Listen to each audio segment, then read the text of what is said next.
If this had not happened to me, and I had not had a CD with most of the events of that night recorded on my video camera, I would have said that it was all a dream. My wife Savannah denied it then and denies to this day that she had anything to do with the fateful night at the ski chalet we rented with a couple of her friends that helped complete her transformation from prude to sexually adventurous woman. Our sex life has become predictable and routine, once a week, usually on Tuesday, and once each on Saturday and Sunday. I tried to get her to open up a little and try something new, and everything else I could think of to bring the spark back into our sex life, and hopefully stop the downturn in our relationship that we had both started thinking about but never talked about each other. She resisted, acted shocked and hurt, or outright refused every suggestion, attempt, or request I made or action I tried to take. Even though I loved her and the thought hurt me emotionally, I was almost on the verge of giving up and asking for a divorce.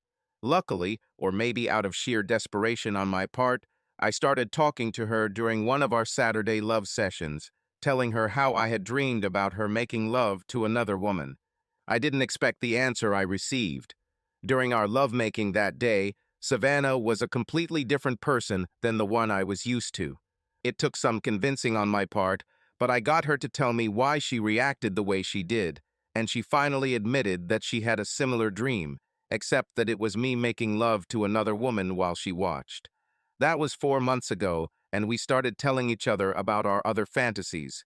We both understood the fact that her fantasies about me and another man had a negative impact on me. Don't get me wrong, not all of my fantasies involved another woman. I told her about those that concerned only us. We started doing some of them with just the two of us, and our sex life improved even beyond what it was when we were dating, and then newlyweds, and couldn't seem to stop ourselves from having sex every time we were together. When we met, her name was Savannah Gold, and my name was Michael Hartman. I was 22 years old, an electrical engineer who had recently graduated and was working his first job, and she was the 20-year-old daughter of neighbors who lived next door to my supervisor and new friend Justin Kraft and his wife Wendy, and we were all at a late summer barbecue, which Justin and Wendy hosted every year. They were 10 years older than me, and even though he was my boss, they adopted me into their family when they found out that I was far from home and had no friends or family close enough to help me with transition from carefree college. A working-class student was self-sufficient for the first time, apart from college, which I hadn't considered. Being a short 5'8" stocky build with a baby face that made me look years younger than my classmates in middle school, high school, and beyond, coupled with a fear of girls during those years. I didn't have a lot of experience communicating with girls or women. I had never had a steady girlfriend and had only been on a few less than successful dates in my life up to that time. Savannah was an average-looking girl and definitely not a fierce beauty, but I still couldn't take my eyes off her after her arrival that day. She was a little shorter than me, with short brown hair, green eyes, a button nose, full lips, a stocky build similar to mine, and a facial feature that made my eyes search for her whenever she walked out of my sight. She acted shy and unsure of herself, just like me, and if it weren't for Wendy, we would never talk to each other. Wendy must have noticed me looking at Savannah, and in a roundabout way directed Savannah to where I was drinking iced tea and introduced us. After the first few awkward minutes, Savannah and I relaxed and began talking to each other as if we had known each other for a long time, rather than as if we had just been introduced to each other a few minutes ago. Neither of us noticed Wendy slip away, leaving us alone. I enjoyed my conversation with Savannah for the rest of the day, but when she said she had to leave before the barbecue was over, I reverted to my old scared self and let her leave without getting her phone number or asking her about the possibility of us going on a date. If Justin hadn't inspired me to call her at home and ask her out, we never would have gone on that first date and ended up falling in love. That was 8 years ago, and for most of those 8 years, we were quite happy. I only learned about her many sexual preferences after we got married. While we were dating, and since neither of us had much experience, everything we did sexually was new and exciting. All the things that later became major problems in our marriage when it came to sex were not important in those days of courtship, and in the early years of our marriage. When I started trying to bring something new into our sex life, problems began. I learned that Savannah's very religious and divorced mother preached to her that sex was dirty and a wife should not enjoy it, but should let her husband have it to keep him happy. The only place where you could have sex was on the combat bed, with the lights off and most of your clothes off. She explained to me that the reason we had premarital sex was because she, consciously or not, was rebelling against her mother's control over her. I was the one who insisted that we leave the light on. I wanted to see what I thought was a beautiful body. I talked to her, begged her, bought and read her the book, The Joy of Sex, forced her to watch adult videos of me, but nothing changed her opinion about sex. I loved her so much and was so tired of trying to change her that I stopped trying and lived with the way our sex life was. Our life continued in the routine I mentioned earlier, and it got to the point where my disappointment and unhappiness became stronger than my love for Savannah, and I was ready to give up everything, as I already mentioned. Sharing our fantasies opened the mind of Soap to the idea that sex isn't dirty, but meant to be enjoyed, and that when you do it with someone you love, it's actually quite wonderful. What happened on our first ski holiday of the season completely removed the remnants of her sanctimonious attitude. We took a week off to go skiing with two girlfriends of Soap who shared the chalet with us and its cost. It was a 6-day, 5-week package that Savannah found online. The ski resort had 10 runs ranging from beginner to expert and 50 inches of snow, mostly man-made. It was the second week of January, and everything was starting out perfect until something happened that may have led to the events that followed. This would be one of the oldest cliches in the book, if it weren't for one thing. I broke my leg tripping over my own feet and falling down the stairs while returning from helping Lori Beth and Lisa, two of Savannah's friends, lift their suitcases into the upstairs bedroom, where there were two full-size beds in one of the two bedrooms of the chalet and not on the slope. I spent that night at the local hospital, and Savannah spent it there, in the folding chair she slept on.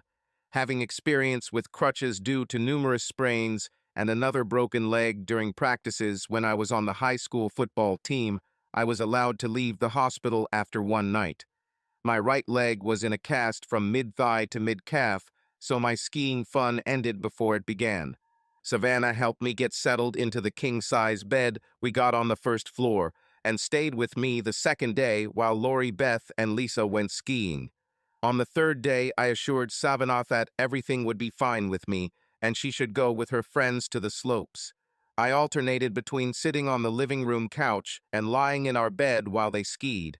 I could see and hear the joy and happiness the three of them must have felt on the slopes, but was a little nervous from what I heard when they thought I was asleep when they returned. Those three guys we met are so handsome. It's a shame you're married and Michael is here. All three of us could really enjoy ourselves right now, Lori told Beth, telling her friends. Exactly, and if we played it right, maybe we could end up with three guys making love to each of us. I haven't been in a good one like that since I left college. Can we go to the party in the main cabin? I overheard that Greg, George, and Mark were going to be there, Lisa said. You two can go. I'll stay here with Michael. I missed him when he wasn't on the slopes today, and I want to spend the evening with him, Savannah replied to her friends, but I could hear the disappointment in her voice. Please come with us, Savannah. You know that Mark was really interested in you, and although you didn't give him the same encouragement that we gave Greg and George, I could tell you liked his attention. Admit it, you would have let him make love to you if Michael weren't here, Lori told Beth Savannah. No, I wouldn't let Mark make love to me even if Michael weren't here. I love him too much, and I wouldn't do anything to ruin what we have together for a few nights of pleasure with another man. From all the things we talked about, I am sure that my husband will not be able to stand me with another man, and he will do everything to hurt and humiliate me in the process. If you want to go to the main hut, go ahead, but I'm staying here with my loving husband. He may not be as tall, dark, and handsome as Mark, but he treats me like a queen and loves me like no one else can, so I'll stay with him tonight, said Savannah to friends with a hint of anger and determination. Okay, we'll go on our own. I'm sure we can make all three guys happy tonight if they want, and I'm pretty sure they will, right, Lisa? Lori Beth lost her temper, Savannah. Yeah, I'm going to go take a hot shower and take a nap before the party, Lisa said before I heard her walk up the stairs. Wait, Lisa, I think I'll join you. I heard Lori Beth scream before I heard her running up the stairs and began to wonder what she meant by joining her. I was going to pretend to be asleep, but after I heard what I said, Savannah decided not to try to deceive her. I had always been open and honest with her and didn't want to start keeping secrets like she had done throughout the years of our marriage. I sat in bed with 3 of the 4 pillows that had been on our bed when we arrived propped up behind me, cushioning the blow. About solid wood headboard. Savannah froze when she saw me sitting there, receiving the look of frightened doe that I'm sure every husband has seen on his wife's face at least once in his life. "How much did you hear, Michael?" asked me Savannah with the same feeling of fear in his voice. "Please close and lock the door, and I will answer your question, Savannah," I told her as calmly as possible.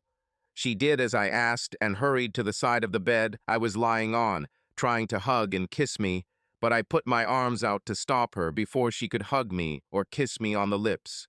I saw her struggling not to burst into tears at my actions. "You don't need to say anything. Your actions are enough.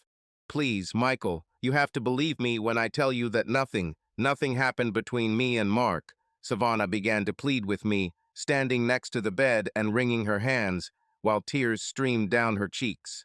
"Something must have happened that Lori Beth noticed. We can start planning our divorce if you're going to lie to me again or keep secrets from me. You were absolutely right about one thing I heard. I'll kick you out the door quicker. Then a professional kicker would kick an extra point over the crossbar, and I would do anything to hurt you and humiliate you in the process if I ever found out that you had sex with another man. I don't know why I don't react the same way when I imagine you with another woman, but every time the slightest idea of another man touching you crosses my mind, I feel sick. I love you with all my heart, but I won't stay with you if you're with another man." Savannah continued to stand there, wringing her hands, but also began to bite her lower lip, and I knew from past experience that what she was about to say would not be pleasant to hear. "Michael, you know I've tried to change over the past few months and be more honest and open with you, but old habits die hard. I never intended for you to know about anything that happened after we met. These 3 guys on the lift. I think I could have gone alone on the lift a second time when the 6 of us ended up at the lift together again. But the line was long and Lori Beth and Lisa were already on separate lifts with Greg and George next to each of them, so I sat on the third one with Mark. He kept telling me how beautiful I was, even though I knew it was just a trick and not the truth, during the climb, and how he wished he could get to know me better. The touching didn't start until the next rise, and by then Lori Beth and Lisa were already making out with their boyfriends, and I think Mark thought I was just like them. I told him no when he tried to kiss me, and that I was married and not single like them, and that I couldn't do to him what they did to their friends. I didn't let him kiss me, and besides what he said I ignored, I didn't encourage him in any way, but he forced my mind worry. "You can go with your friends and completely destroy our marriage, if even half of what I said or thought happened on lifts today.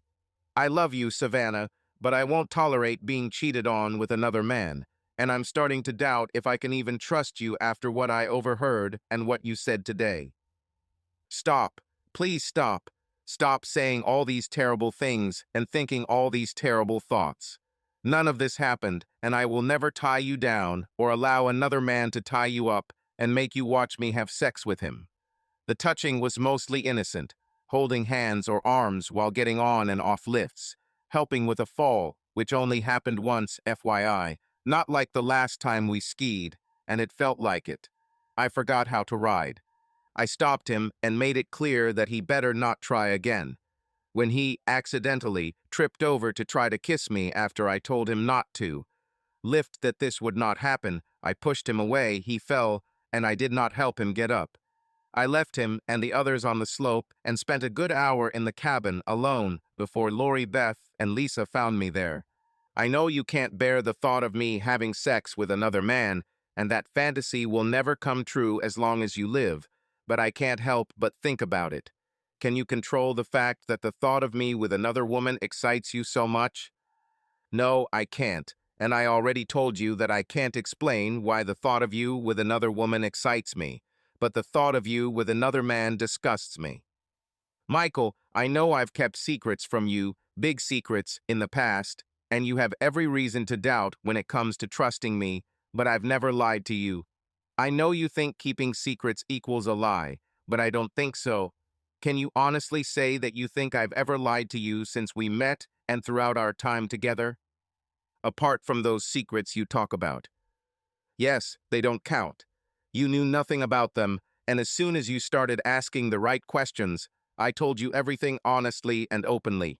I really love you, Michael, more than you can imagine, and I will never do nothing to hurt you physically or emotionally if I can avoid it, and that's the honest truth. I can't force you to trust me, but I ask that you try and do your best to trust me about everything that happened today.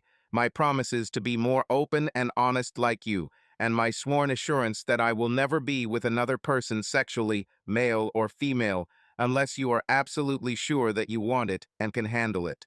I won't do anything that could jeopardize our marriage. I promise I won't. Can I hug and kiss you now? I missed you on the slopes and lifts today. Please, Michael, stop being angry and paranoid so we can enjoy the evening together. I really need you to hold me right now.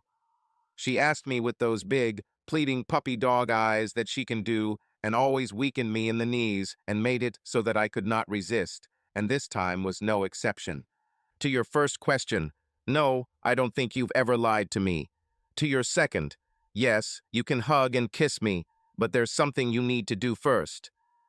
Tell me what I need to do, and I will do it if I can. Please, Michael, tell me quickly. Take off most of these clothes. I can't believe you're not already sweating from the heat in these clothes.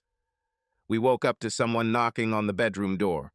We've got dinner ready if anyone's hungry, one of Savannah's friends said through the door. We'll be there in a minute, Savannah shouted back. Savannah helped me put on a pair of sweatpants that she cut up my right leg so I could wear them around the chalet since I broke my leg. Savannah, I washed and dried them once in the washer and dryer that were in our room. After putting on a sweater, I hobbled on crutches into the dining room and sat down on a padded bench they had moved from the living room so I could sit with my leg extended. I sat in silence as the three women chatted about their day on the ski slopes and tried my best not to say what I was thinking when they started talking about the three guys they had met. I was surprised to learn that one of them was black and illogically assumed it was Mark until Lori Beth said how good a kisser Greg was. She must have seen the brief outburst of anger that I couldn't contain because she suddenly stopped talking and turned red with embarrassment. Sorry, Michael. You were so quiet that I forgot you were here. She tried to apologize. Forget it, Lori Beth. I'm tired of sitting like this, so I think I'll go back to bed. I'll go with you, darling. Here, let me help you up, said Savannah, getting up from the chair next to me at the end of the table. I allowed her to get up, and making sure that the crutches were firmly under my hands, I spoke to her and her friends. Honey, you don't have to go if you want to stay here with them. I managed to get up and go to bed on my own most of the day. I've been with them all day, and I want to go with you. Don't you want me to come with you? Yes, I would really like you to come with me, but you are free to do whatever you want. Good, because I want to be with the most wonderful husband in the world. Where is he, and how can you leave me for him? Won't his wife be angry when she finds out about you too? I asked her, teasingly, seeing the looks of shock flash across Lori Beth and Lisa's faces. I was talking about you, you're a big fool. Now look at what you've done. My girlfriends must think you're some kind of monster or something. It's okay, girls. I knew he was teasing me. You both haven't been around him long enough to know when he's teasing and when he's being serious.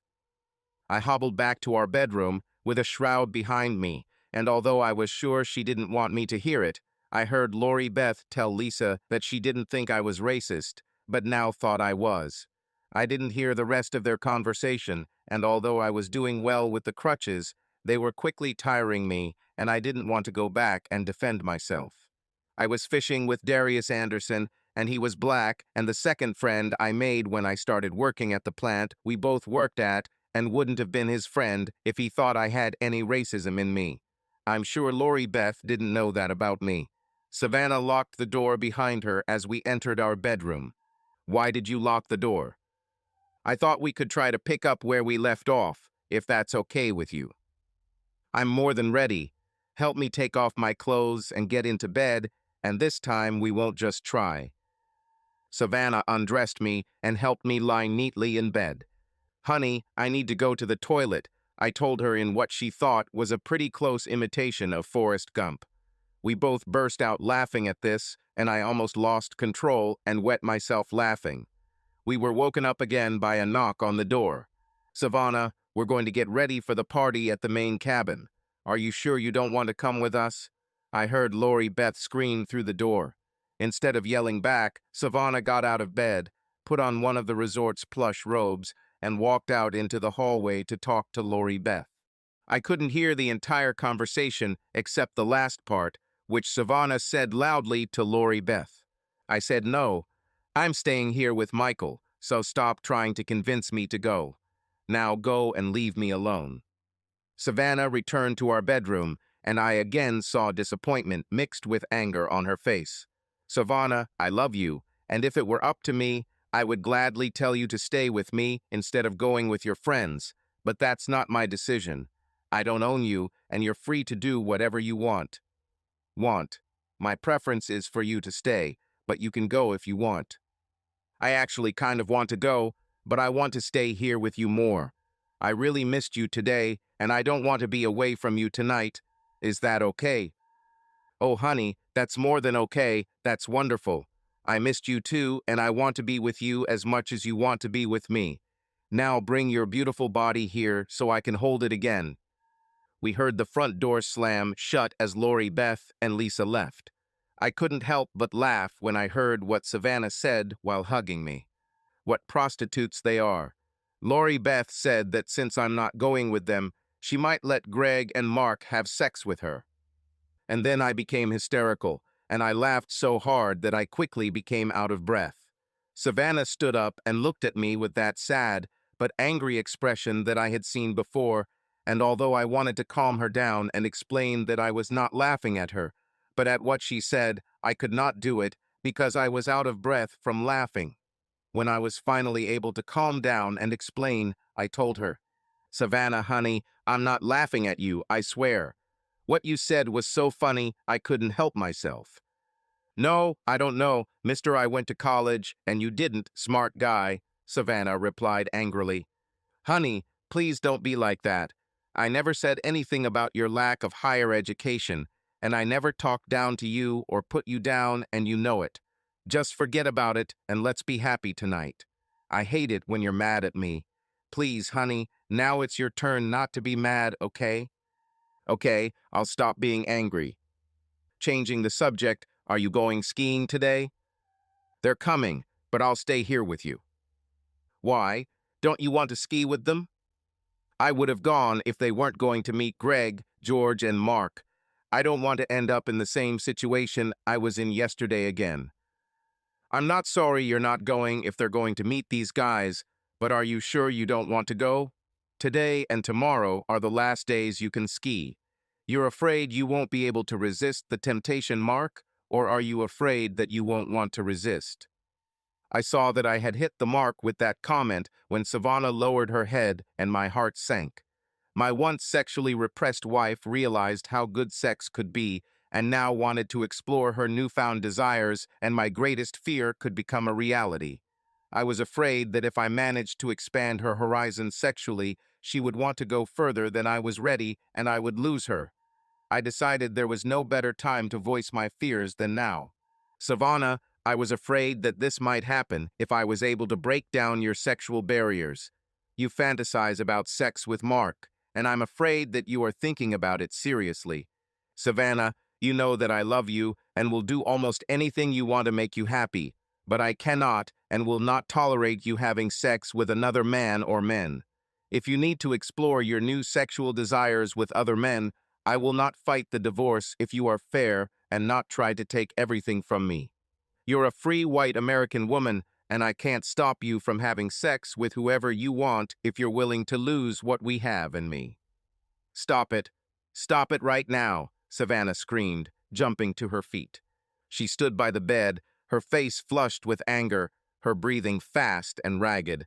I've never seen her so angry. Lori Beth interrupted the moment by knocking on the door and shouting, "Is everything okay there?"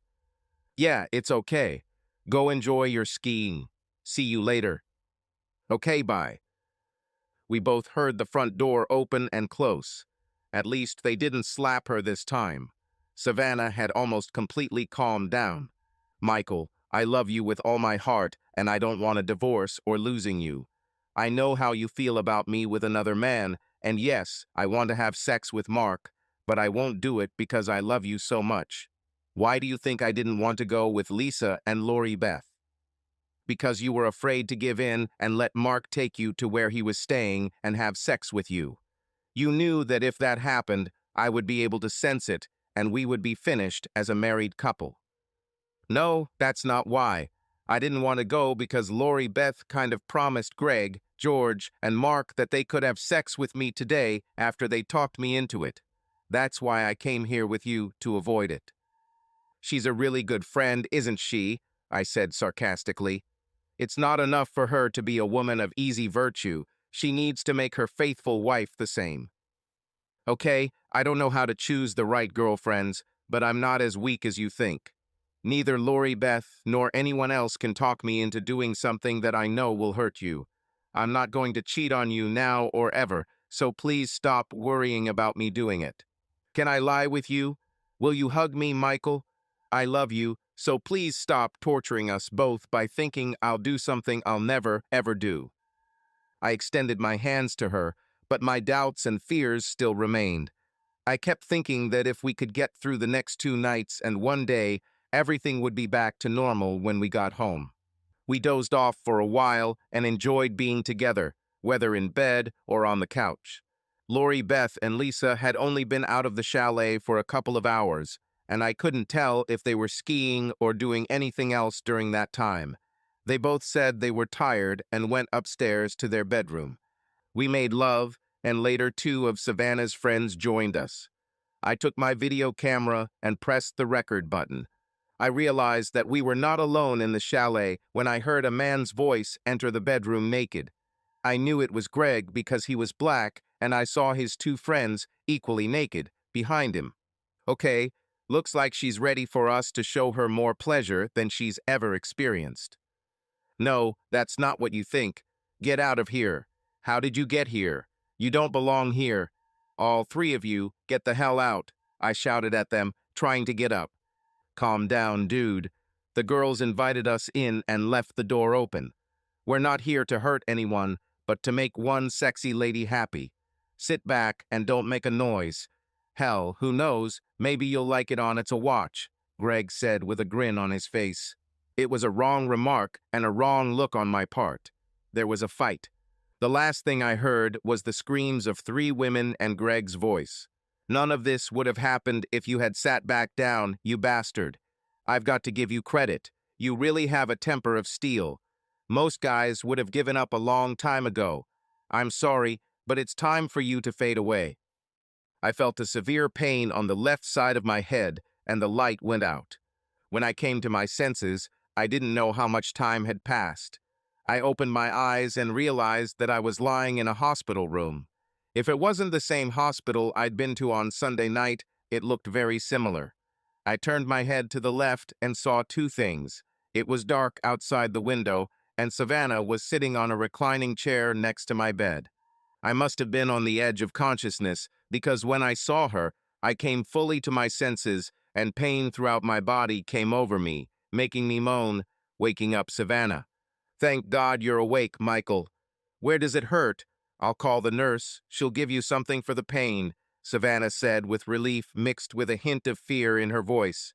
I reached out and grabbed her hand tightly so that she couldn't get away from me. "Was it worth it, you useless bitch? Are you happy now that you've become just like your friends? Maybe you 3 will find a big house. After you tell the nurse that I woke up, keep walking and don't look back. I never want to see you again, I hissed to the woman I had once loved with all my heart, but now I couldn't stand the sight of her, imagining Greg sleeping with her. No, Michael, no. Nothing happened between me and those three men, I swear. Please, Michael, you have to trust me, Savannah screamed in panic. Her screams attracted the attention of a nurse who ran into the room. What's going on here? Asked the nurse in a stern voice. My husband had a nightmare and is in pain. Can you give him anything for the pain? Someone asked the nurse, squeezing my hand and shaking my head as I was about to open my mouth. I'll check, but doctors usually want to wait at least an hour before giving painkillers to a concussion patient after he first wakes up. They might make an exception since your husband injured his leg again in his second fall. I'm sorry, but he'll need surgery to repair it, the nurse said before walking away. What did she mean by falling a second time? I didn't fall again, those bastards beat me up. When she gets back, I'll tell her the truth and throw you out for cheating. You knew what would happen if you had sex with another man, and you know that I'm going to do it. I have not had sex with another man and never will, mister. I was blacked out and don't know what really happened, but I'm always right, Hartman. I have proof that nothing happened between me and those men.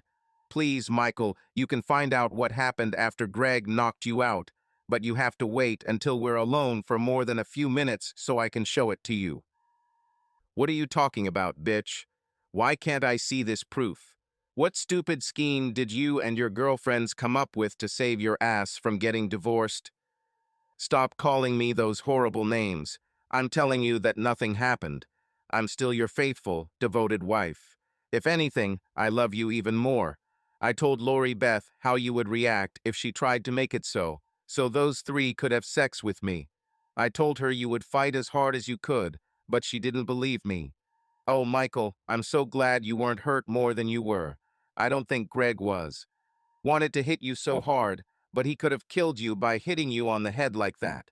If he did, he would be lying in the morgue next to you, Savannah said, and her anger flared again. I began to think that I could believe her after her words. Did they wet themselves when you pointed your .380 at them? I asked her before a sharp pain shot through my leg and the rest of my battered body, plunging me into darkness again. When I woke up again, it was still dark outside. I was in another room. My right leg was in a cast from ankle to hip and suspended above my head on a traction device. Savannah slept on the cot below me on the left side. I felt no pain and heard a noise to my right. I saw an automatic medication dispenser next to the bed and realized that this was the reason for the lack of pain. Savannah, can you hear me? I said barely above a whisper. Savannah jumped up and sat up on the bed. Michael, are you really awake or am I dreaming? No, I woke up. How long have I been out and what's going on? You've been unconscious for 2 days and 2 nights, and the doctors took advantage of that to fix your leg. They say you'll need to be in traction for another week. I called our offices and told them what happened, and your boss said, so don't worry, your job will be waiting for you when you return. Unfortunately, I'm going to have to look for another job when we get back because my asshole boss said you don't need me while you're lying in a sick bed, and I told him where he can shove his work because I'm not going to come back until you can go home. Savannah, I think you know that I now believe that nothing happened between you and those men. I still want to hear proof of that fact. Did you answer my last question before I went into darkness again? No, you passed out before I could respond. No, Greg and George didn't wet themselves when I pointed Bell at them. They're in the Air Force, pilots to be precise, and don't get scared that easily. If you're up to it. You can listen to the recording now. It's 2 a.m. and the nurse won't be back until 6:30. Let's listen, I said. She must have watched and listened to it several times because the disc in the video camera was installed in the right place. The part was blurry until the camera dropped to the floor and was left recording the area of carpet the lens was looking at. The camera continued recording for the next 30 minutes until everyone who was not unconscious had calmed down. Oh God, Savannah, where did you get that gun? Screamed one of the other girls. Stop hitting Michael, you bastards, or I swear I'll stuck you. I eat both of you. Savannah screamed at the two guys I was fighting with. Stop, stop, calm, sexy lady. Let's all calm down before someone gets seriously hurt, Greg shouted at Savannah while her friends screamed in the background. Lisa and Lori Beth stopped screaming, and now I could hear them crying. Greg, this guy isn't moving. I think you hit him too hard, one of his friends said. Lori Beth, call 911 and tell them we need a doctor and the sheriff right away, Savannah said. Wait a minute, Lori Beth, Greg said. What, don't you think Michael needs an ambulance? I know one thing, if he dies lying on this floor, you'll die tonight too, Savannah told Greg. No, I don't mind the ambulance. I don't mind calling the sheriff. We can all get dressed. I'm starting to get cold, Greg said. Okay, but someone needs to call 911 first, Savannah said. I'll call, but what should I say? Asked Lori Beth. Tell the dispatcher that Michael fell, just like Greg said. George and I will move him there, and no one will know what really happened, Greg said. Tell me why I shouldn't call the sheriff and tell him the whole truth, Savannah asked. Because all three of us are pilots in the Air Force, and will be demoted, court-martialed, and maybe even sent to Leavenworth if, God forbid, your husband dies or is seriously injured. The military doesn't like harming its members. Besides, we'll do whatever it takes to make this misunderstanding go away, Greg said. What's the misunderstanding? Michael kept telling you to leave, and you ignored him, Savannah said. Well, yes, but he started first by throwing a video camera at me. Please, can I put my clothes on? Greg said. Me too, said another of his friends, who remained conscious. Okay, everyone gets dressed except Lori Beth. You call 911 and tell them Michael fell like Greg said. You too get your friend dressed, Savannah said. Maybe we should try to wake him up. Does anyone have any nail polish remover? Greg asked. Well, kind of yes, Greg. We're girls. Of course we have nail polish remover, Lori told Beth. Bring me the bottle and we'll try to wake both of these guys up, Greg said. Oh, my head. Why does my head hurt so much? Greg's previously unconscious friend said. Later, dude. Put on some clothes to help us move him into the hallway, Greg said. Greg, he's not waking up, Greg's other friend said. I know. I already tried to wake him up while you were God knows where, Greg said. I went to the bathroom, Greg's friend said. I hear sirens, so you three need to leave. Lori Beth, do you have Greg's phone number? Savannah asked. Yes, there is, but why do you need to know that? Greg asked. So I can call you when I'm ready for you to keep your promise to do everything to make this misunderstanding go away. And don't get your hopes up, it's not what you think. Now get out with your friends, Savannah said. The sound of the front door opening and closing with the siren sound removed. What have you two done, Lori Beth? Savannah asked. Wait a minute, I had nothing to do with it. This was all her idea, Lisa said. I'm waiting, Lori Beth, Savannah said. I told Greg I knew how to arrange for three of them to sleep with you like you fantasized about, Lori told Beth. You told Greg about my fantasies. How could you do this to me? I trusted you with them, and you swore you'd never tell anyone, Savannah said. It was in the heat of the moment. All three guys thought you were incredibly sexy and wanted you, even if you didn't consider yourself that way.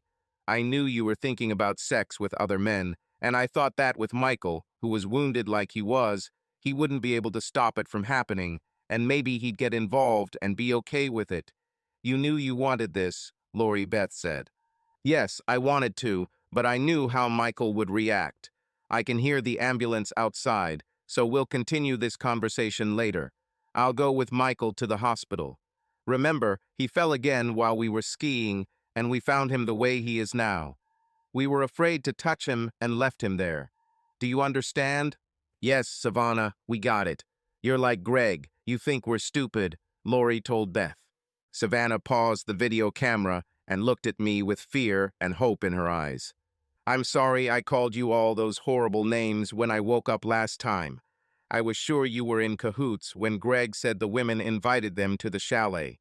In my mind, I decided that if you were part of this, you would have continued to sleep with them before you checked on me, I told her, seeing her anger flare up again.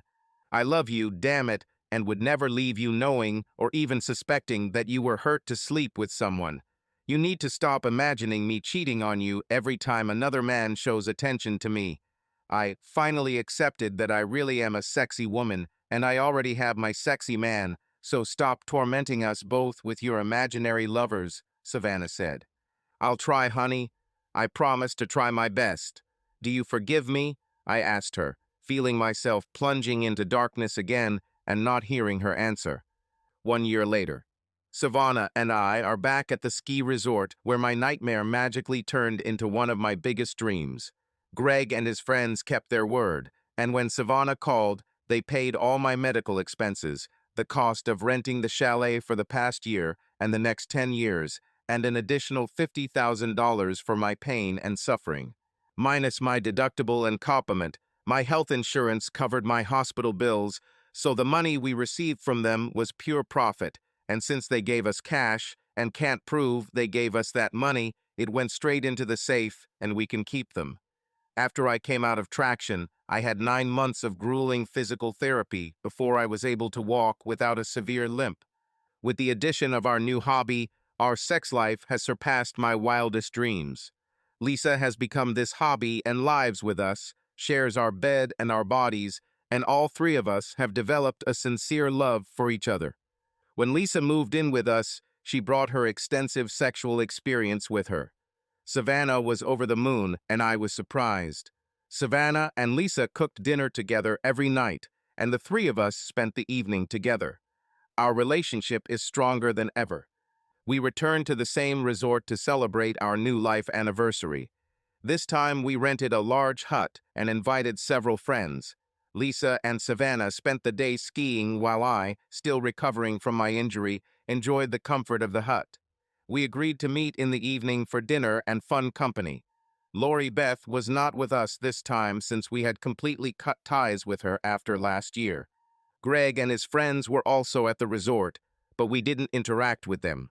They understood that their appearance would cause negative emotions in me, and they respected our desire to stay away. We enjoyed our time together, and there were no surprise guests this time. In the evening, after returning from skiing, Lisa and Savannah went to the sauna, and I stayed in the hut, preparing dinner for everyone. I heard them laughing and chatting, and my heart was filled with joy. I knew that our future was bright, and that nothing could ruin our relationship. We've been through a lot, and it's only made us stronger. When they returned, we sat down at the table, enjoying dinner and the warmth of our company. After dinner, the three of us sat on the sofa, cuddling under a warm blanket, watched a movie, and enjoyed our happiness. I knew this was the beginning of a new, wonderful chapter in our lives. Savannah, Lisa, and I spent the night together, as we did every night, expressing our love and passion for each other. I was grateful for every moment we spent together and knew that the future would bring us even more joy and happiness. We were ready for any challenge, knowing that together we could overcome anything. I look back on the last 2 years with gratitude and joy. Our relationship not only survived, but flourished. Savannah and Lisa became my life partners, and every day was filled with love and happiness. We overcame many difficulties, but they only strengthened our bond. I knew that the future would be bright and happy, and that together we could face whatever challenges might come our way. Every day was filled with love and joy, and I was grateful for every moment I spent with Savannah and Lisa. We were a real family, and nothing could change that. We were ready for any challenge, knowing that together we could overcome anything. We all know one thing: no other men will ever be involved in our sex life. Oh, by the way, what did I ask Lori Beth to do to make sure she kept her promise to do whatever it took to atone for nearly ruining my marriage to Savannah? Move as far away from us as possible and never return or try to contact us. It's only been 3 months since she moved somewhere out west, and only time will tell whether she will keep her promise or not. Subscribe to our channel so that your love doesn't cheat on you, and go ahead and listen to the next story, because this story is nothing compared to the next one. If you're under 18, don't even think, click to the next one.